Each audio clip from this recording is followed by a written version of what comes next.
Hey YouTube, Wheelchair 21 DVD spotlight of The Return of Cooler.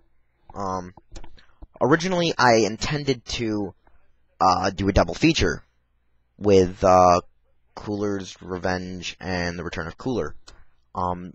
Because I liked Cooler's Revenge so much, I went on for 6 minutes, 7 minutes, and I didn't have enough time to explain the Return of Cooler.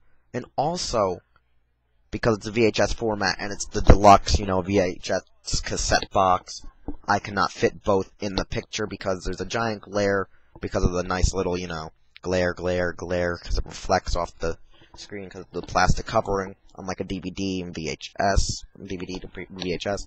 So I'm just displaying it like this, so we get a nice picture. As you can see, Cooler returns, and somehow he survived. A part of his brain, and it merged with a supercomputer, and it made him a new body of Stage 3 body. And he goes to New Namek to take it over. I don't know why he chooses Namek. I don't know why he just didn't go back to Earth. I think he was just afraid of Goku. Seriously. This one somewhat takes place, like, during the Android saga, because now Vegeta is also a Super Saiyan, as you can see on the cover. He joins Goku in Battle Damaged, and they go and fight an army of Meta Coolers, while Piccolo is fighting Cooler's Meta Androids, and Gohan and Krillin get trapped in the Makio Star.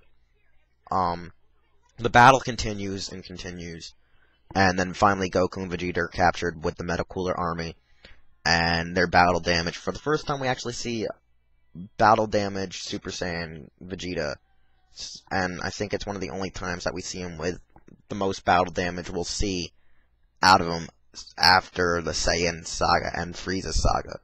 Everything else he doesn't really get ripped off, like his shield armor or shirt practically ripped off of him, as such that Goku will always be getting in the series and in the show and the movies.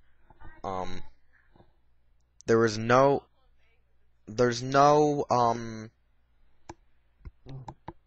Funimation soundtrack this time, which is kind of a killer because it could have made the movie a little bit better. I mean, all I like the movie for is the Cooler, the Super Saiyan fights, and such, because also Goku now actually officially knows instant transmission.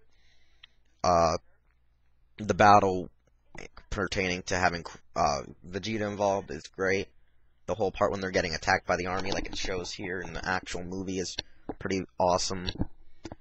Also including where Piccolo gets really battle damaged and battles everyone and such that he sees attack him.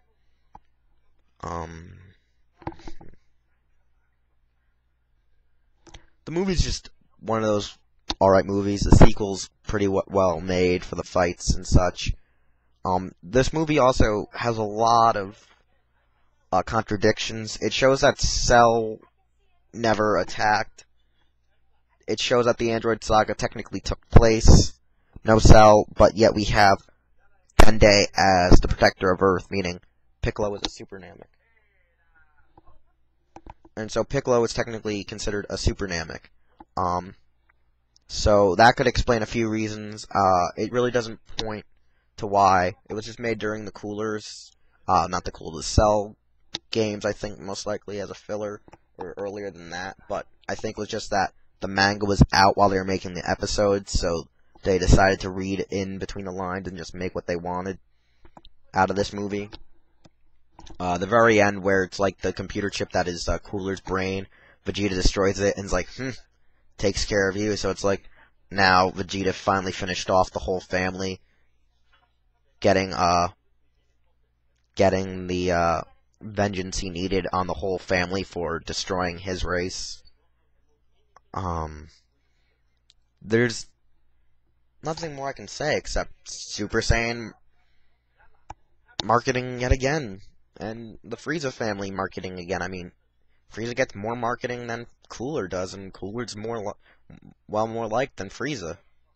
I think Cooler was a bigger prick than Frieza, because Frieza was more of a fuck it. Yeah, that's all I can say. Is that good movie, good sequel. God damn, I had to have a spasm right now. But bye, YouTube.